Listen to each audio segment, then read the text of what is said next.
ജീവിതത്തിൽ ചിലരുടെ പോരാട്ടങ്ങൾ മറ്റുള്ളവർക്ക് പ്രതീക്ഷയുടെ വിത്തുപാകും. ഇടുക്കി നെടുങ്കണ്ടം താന്നിമൂട് കാനത്തിൽ രാജു ദിവാകരൻ അത്തരമൊരു ജീവിതകഥയുടെ ഉടമയാണ്.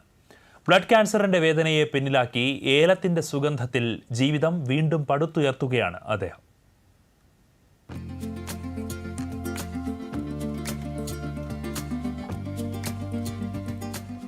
2019 രാജു ദിവാകരന് ബ്ലഡ് ക്യാൻസർ സ്ഥിരീകരിച്ചത്.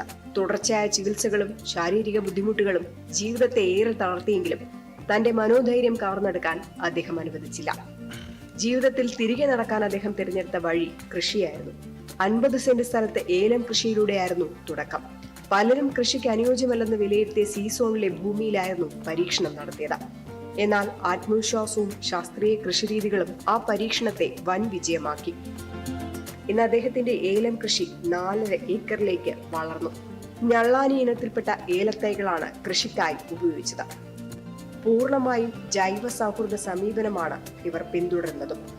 ഓരോ ഘട്ടവും ശാസ്ത്രീയമായ ആസൂത്രണം ചെയ്യുന്നതാണ് മികച്ച വിളവിന്റെ രഹസ്യമെന്നും രാജു പറയുന്നു. നമ്മൾ ആത്മധൈര്യം കൊണ്ട് മറികടന്നു. പിന്നെ RCCയിലൊരു പോയി ഒരു 4-5 വർഷത്തോളം ചികിത്സിക്കേണ്ടി വന്നു. നമുക്ക് സുഖമില്ലാന്ന് ഓർത്ത് വീട്ടിലിരിക്കണ്ട, അത് ശരിയാകുകയെന്നുണ്ട്. അതുകൊണ്ട് ഈ കൃഷിയിലേക്ക് ഇറങ്ങി തൊഴിലാളികളോട് കൂടിയും അല്ലാതെയും ഒക്കെ നമ്മൾ ഈ രംഗത്ത് പിന്നെ വ്യാപകമായിട്ട് ശ്രദ്ധിക്കാൻ തുടങ്ങിയപ്പോഴത്തേനും അതിനെ നമുക്ക് അതിജീവിക്കാൻ കഴിഞ്ഞു.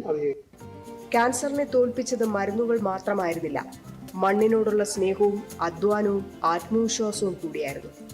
എല്ലാത്തിനും കൂട്ടായി ഭാര്യ സരസ രാജുവും ഒപ്പം കൂടി. രോഗത്തിന്റെ ഇരുണ്ട ദിനങ്ങളിൽ നിന്ന് പ്രതീക്ഷയുടെ പച്ചപ്പിലേക്ക് നടന്നു കയറിയ രാജു ദിവാകരന്റെ ജീവിതം ഇന്ന് നിരവധി രോഗികൾക്കും കർഷകർക്കും ഒരുപോലെ പ്രചോദനമാണ്. ഏലത്തിന്റെ ഓരോ കതിരിലും നിറയുന്നത് വിളവിന്റെ സുഗന്ധം മാത്രമല്ല, തോൽവി സമ്മതിക്കാത്ത ഒരു മനുഷ്യന്റെ വിജയഗാഥ കൂടിയാണ്.